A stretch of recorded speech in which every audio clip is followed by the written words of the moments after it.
the spotlight, it got that much bigger and that much brighter on the WNBA. And I'm really glad that she mentions it here. It's just Caitlin Clark. It's always been just Caitlin Clark. Yes, there are other great young players who have come into this league, but it has truly been the Caitlin Clark. So here's what Rachel Demita just exposed about Caitlin Clark and the WNBA situation. She walked through the complete timeline showing exactly how one player turned a struggling league into a media powerhouse worth billions. She laid out the numbers, the contracts, and the raw evidence of who really rescued women's basketball, while some folks still won't acknowledge the obvious truth. What do you think? Would the WNBA have landed that massive $2.2 billion media contract without Clark joining in, or was that money coming either way? Drop your real thoughts below.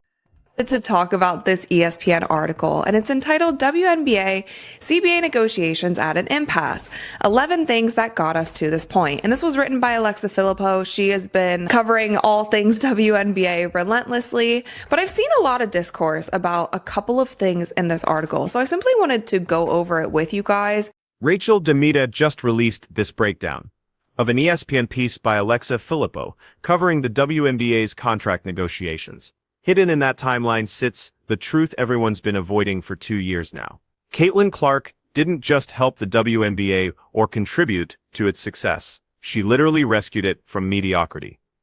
Let's examine this timeline. Demita presented, because the evidence is devastating for anyone still pushing the narrative that this was some team effort or organic development. Here. Well, it started in January 2020. The WNBA and the WNBPA agreed to a groundbreaking CBA. And they announced this on January 14th, 2020, that they'd agreed to a groundbreaking and landmark collective bargaining agreement. Now, you see what the groundbreaking CBA was when Caitlin Clark is on a $70,000 per year deal. That at the time was groundbreaking for these players. So just to put that into perspective as the kind of money that they are talking about right now, average salaries around $500K to max salaries over $1 million. It was groundbreaking for them when a max salary was over $200,000. So January 2000. Here we are in 2020. The WNBA and Players Association struck what they proudly called a revolutionary collective bargaining deal. Want to know what made it so revolutionary? Maximum salaries barely cracking $200,000. That was their definition of groundbreaking back then, paying elite athletes roughly what a mid-level office worker makes. For context, Caitlin Clark's rookie deal was worth $76,000 annually. That was the standard under this so-called revolutionary agreement. From fast forward to today, and players are discussing average salaries around $500,000. With maximum deals exceeding $1 million, the entire economic structure transformed in just 6 years. But here's what matters. During most of those 6 years, growth was happening at a snail's pace, the type of slow improvement that looks nice on paper but doesn't fundamentally alter the business model or long-term viability. In just 6 years. But I did want to point this out because prioritization, a new system requiring players to put the WNBA first ahead of overseas commitments, was also introduced. And this is something that I predict, maybe not this CBA, but probably the next one, if the salaries continue to rise, if they get that revenue split that they're asking for or something even close to that, it's going to be more than prioritization. It's going to be exclusivity. Demita highlighted how different things looked in 2020. No unrivaled league existed. No athletes unlimited was around. No Project B was even a concept. Players were stuck grinding overseas, then returning for WNBA seasons while dealing with awful travel situations and practicing at commercial gyms. Because teams couldn't afford proper facilities. The 2020 bubble season was a complete mess compared to the NBA bubble setup. Accommodations were substandard. Food quality was questionable. And viral clips exposed the massive gap in how the NBA versus WNBA treated their athletes. This created lasting friction between players and Commissioner Kathy Engelbert that would explode later. Jump ahead to February. The WNBA announced they'd raised $75 million through new investors.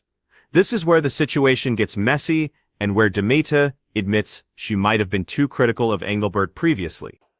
2022. So this was when the capital raise was announced. A capital raise featuring new investors and existing WNBA and NBA owners brought in $75 million that was used to supercharge the WNBA's business growth, including better marketing and more innovation. And this is when we talk about the split, you guys, and why it's very hard for players to get more of a revenue share than what they're asking for. 42% of the WNBA is owned by the WNBA, 42% is owned by the NBA. After that fundraising round, here's how ownership split up. The WNBA controlled 42%. The NBA held 42%. An investor group owned 16%. That 16% stake Engelbert sold has created problems because it makes revenue-sharing talks much more complex now. Players want a bigger slice of profits, but those profits get divided among more parties than just the WNBA and its players. This capital raise might have been exactly what the W needed at the time. Looking back, though, Demita realized something important. The WNBA was struggling badly in 2022. That capital injection might have been essential to keep the doors open.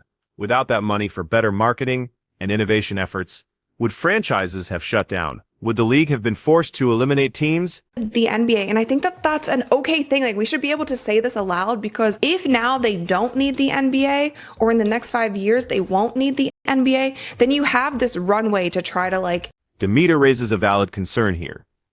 It's simple to judge past decisions when the league is currently booming.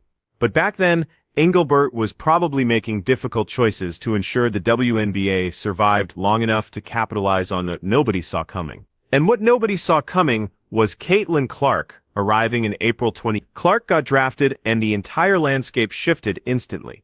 Not over multiple seasons or through gradual improvement. Instantly. Demita uses this perfect comparison. The attention on the WNBA jumped from a small laser pointer to one of those massive helicopter spotlights police use for manhunts. That's how extreme the transformation was. It got that much bigger and that much brighter on the WNBA, and I'm really glad that she mentions it here. It's just Caitlin Clark. It's always been just Caitlin Clark. Yes, there are other great young players who have come into this league, but it has truly been the Caitlin Clark effect. Even if you look at the viewership for Iowa this year, the viewership for Iowa in the past couple years, even after Caitlin Clark departed, there are still people that are tuned into Iowa when Iowa was never at the top of the viewership numbers. It's because of Caitlin Clark. When she came into the league, the Indiana Fever were third last in attendance. And then when Caitlin Clark came into the league, they're immediately number one in attendance for the next 2 seasons. The actual data makes the Caitlin Clark saved the WNBA case impossible to dispute. Indiana was third worst in attendance before Clark showed up. The season she got drafted, they instantly jumped to first place in attendance and stayed there. That's not steady improvement. That's an immediate earthquake caused by a single player. Look at Angel Reese for comparison. Chicago was actually top 3 in attendance the year before Reese joined. After she arrived, they fell to bottom 5 in attendance. That's not criticizing Reese's basketball ability. She's skilled and has supporters. But her arrival didn't translate into more ticket sales and packed arenas. Demita notes that even Iowa maintained high viewership after Clark left for professional basketball. Fans who discovered Iowa because of Clark continued watching after she moved on. That proves she created genuine new basketball fans instead of just redirecting existing fan attention. The 2024 WNBA season shattered records for attendance, viewership, and every other important measurement. The championship series between New York and Minnesota drew the biggest audience in 25 years.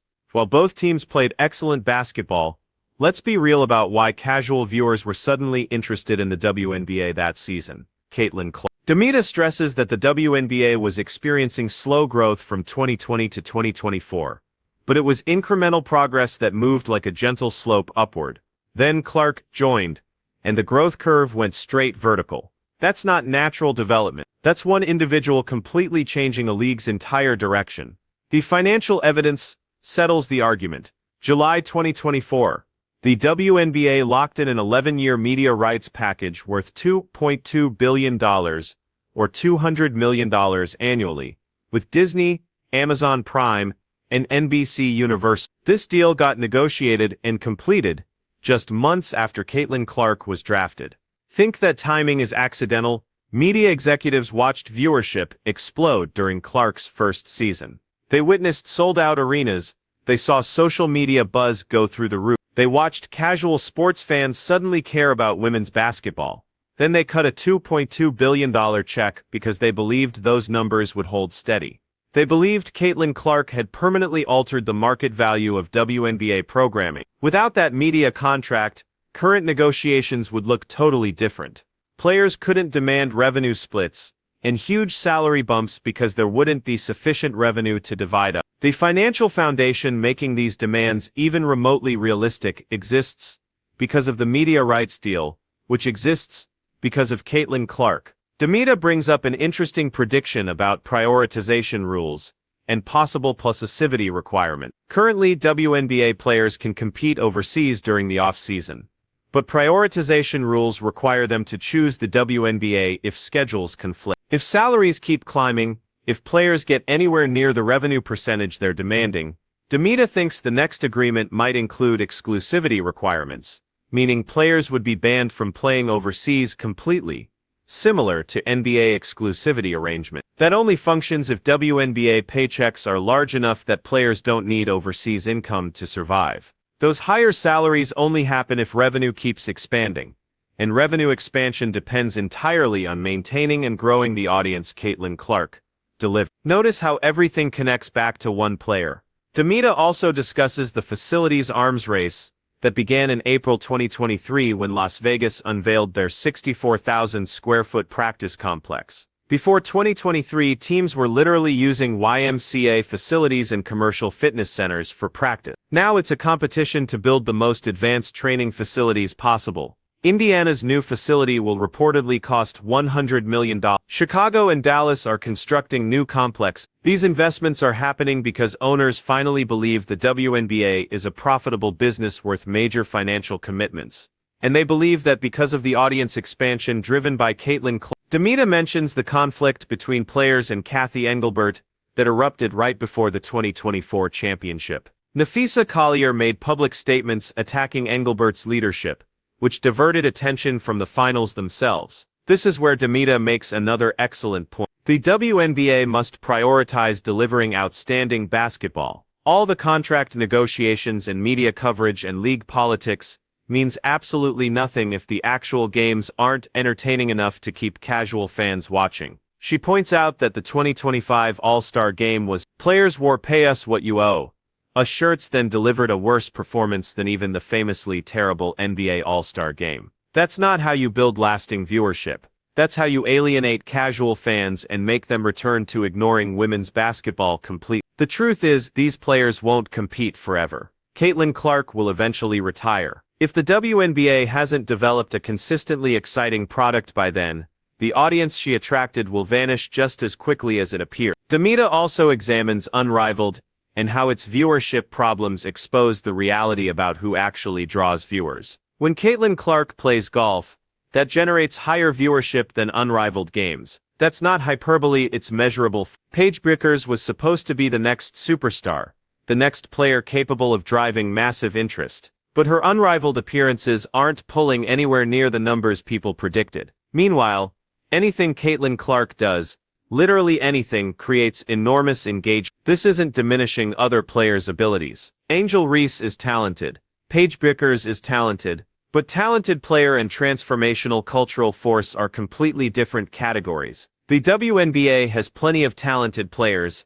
It has one Caitlin Clark. The uncomfortable reality some people refuse to accept is that individual players can transform entire leagues. It happened when Magic Johnson and Larry Bird rescued the NBA during the 1980s. It happened when Tiger Woods revolutionized golf. It happened when Serena Williams elevated women's and it happened when Caitlin Clark transformed the WNBA.